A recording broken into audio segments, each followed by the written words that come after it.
Today in chapel, I preached on Genesis chapter 18. Genesis 18 there's three stories that are basically placed together.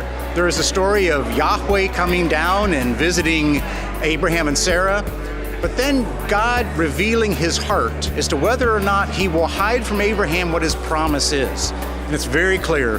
God wants us to know what he's up to. What he's up to is grace and forgiveness. And the main word this morning was mercy.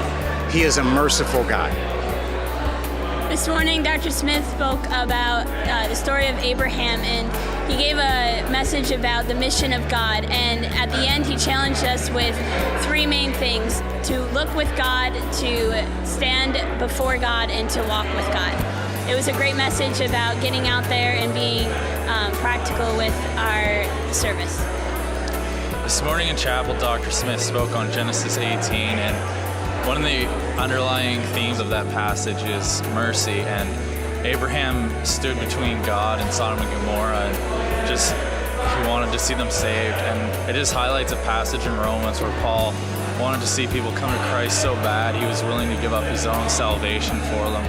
And I just wondered what it would look like if we had the same passion for the lost today that Paul had back then.